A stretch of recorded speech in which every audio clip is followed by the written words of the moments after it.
First class വാങ്ങിച്ചതിന് എന്തെങ്കിലും presentation അയച്ചു കൊടുക്കാമെന്ന് അച്ഛൻ എഴുതിയിട്ടുണ്ടായിരുന്നു. ഈ ഉഴപ്പിനെ കൊണ്ട് ക്ലാസ് വാങ്ങിപ്പിച്ചതിന് സത്യത്തിൽ ചേച്ചിക്കാ പ്രസന്റ് തരണ്ടേ? കാണ്ടോ നോക്ക് സാറേ.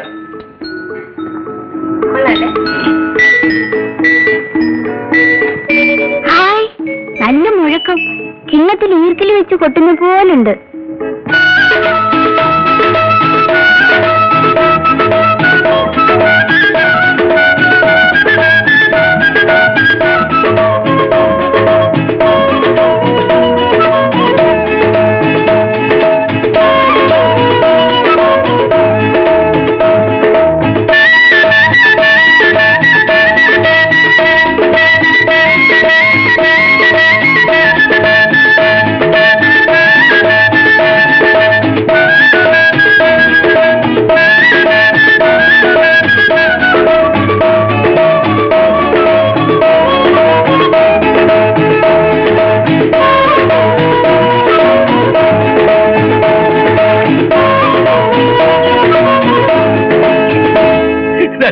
പെണ്ണ് അപ്പുറം, ഞാന് ഇപ്പുറം.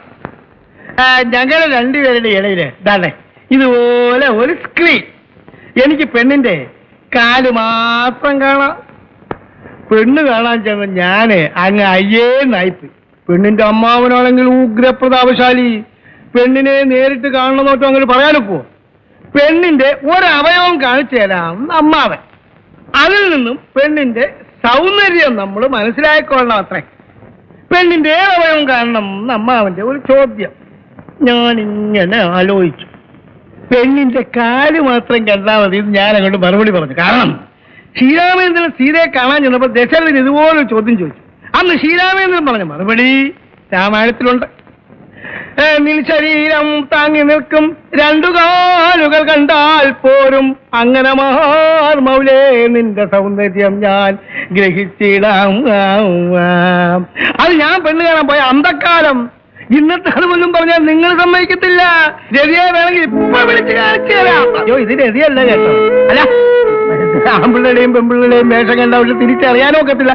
ഇവനെ ഞങ്ങളുടെ അടുത്ത വീട്ടിലുള്ള പയ്യൻ മാമോനെ.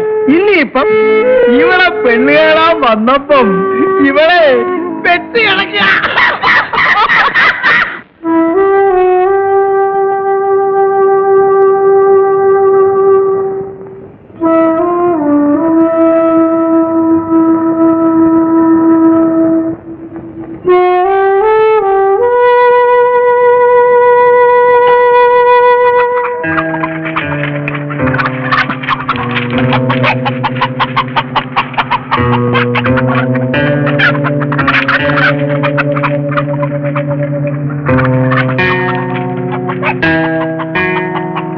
മോളെ രതി, ദേ അവരെല്ലാം നിന്നെ കാണാൻ കാത്തിരിക്കുന്നു.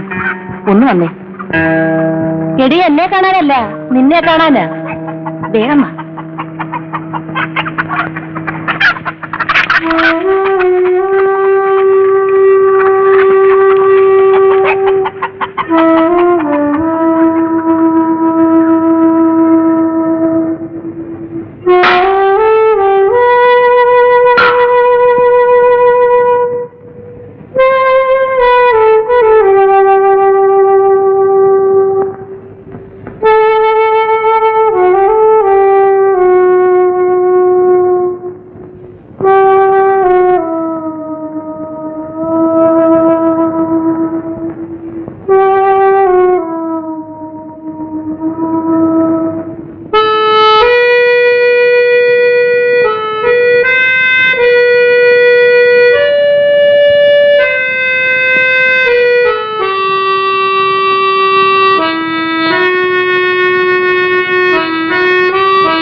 കൊടപ്പുറമോൻ അത്ര വലിയ തൃപ്തി പോരാ.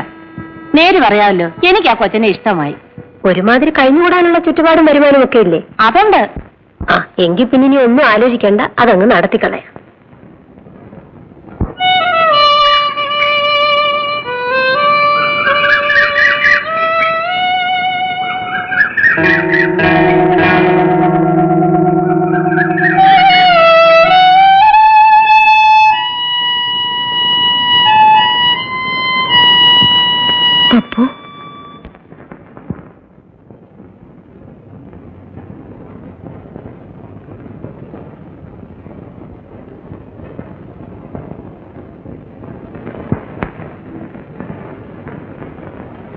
അവര് കാണാമെന്നതിന് എന്നോടാണോ പിണങ്ങുന്നത്?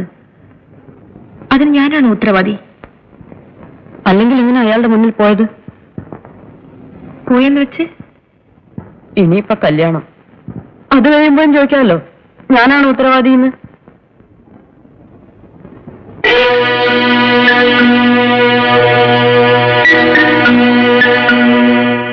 വന്നവർക്ക് പെണ്ണിനെ ഇഷ്ടമായോ? ആയിക്കാണും. നിങ്ങൾക്കാരെ ഇഷ്ടമായോ? ആരെ? ആ ആളിനെ.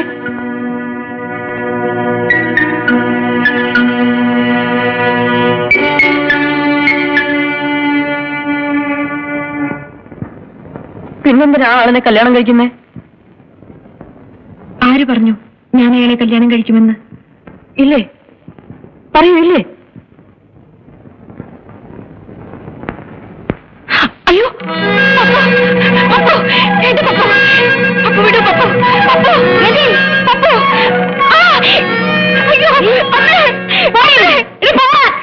എടി, ഇനി നീ വന്നിട്ടുണ്ടെങ്കിൽ നിന്റെ കഴുത്തി അറിഞ്ഞോളെ പോകാനല്ലേ പറഞ്ഞത്?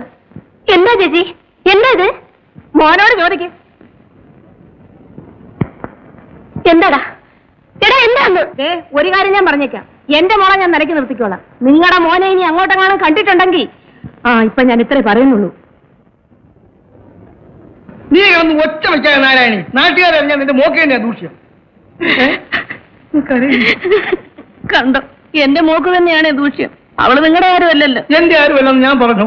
വേലും കഴിവില്ലാത്ത വർത്താനം പറയാൻ നാരായണി. എന്റെ മനസ്സിന്റെ വേദന ഉടപ്പുറന്നവന് മനസ്സിലാകത്തില്ല. കാര്യങ്ങൾ അന്വേഷിക്കാൻ അവക്ക് ഉടപ്പുറന്നവനല്ലാതെ വേറെ ആരാ ഉള്ളത്? ഉടപ്പുറന്നവനൊന്ന് ഉത്സാഹിച്ചെങ്കിലേ അവളെ ആരുടെയെങ്കിലും കൂടെ പറഞ്ഞയക്കാൻ പറ്റും. എന്റെ ഉത്സാഹക്കുറവുണ്ടാണെന്ന് ആര് പറഞ്ഞു? ഇവിടെ വന്ന് പയ്യനെ നിനക്ക് ബോധിച്ചോ? ബോധിച്ചു. ഞാൻ നാളെ തന്നെ സമ്മതം തള്ളിത്തരാം. അലയും കുറവില്ലാത്ത ഭർത്താവിനും പറഞ്ഞ് സ്വയം നാട്ടോ നാരായണി.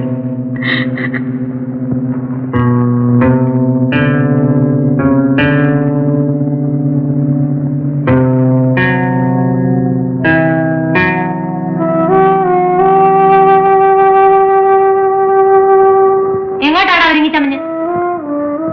വെറുതെ പുറത്തേക്ക്. ഇപ്പൊ പുറത്തേക്ക് അകത്തേക്കൊന്നും പോകണ്ട, പോയപ്പോഴൊക്കെ മതി. ഇനി പുറത്തേക്കെങ്ങാനും ഇറങ്ങിയിട്ടുണ്ടെങ്കിൽ നിന്റെ മുട്ടി ഞാൻ തല്ലി പിടിക്കും. ബാക്കിയുള്ളവരുടെ നാണം മാനം കെടുത്താനുണ്ടായ സന്താനം. ചേച്ചി എന്തിനാ അവനെ വഴക്ക് പറയുന്നത്? ചേച്ചിയുടെ എത്ര പ്രാവശ്യം പറഞ്ഞിട്ടുണ്ട് അവനെ ഇങ്ങനെ ധ്യാനിക്കരുതെന്ന്? ഇപ്പൊ അനുഭവിച്ചോ? പുറത്തേക്ക് ഇറങ്ങാൻ നടക്കുന്നു.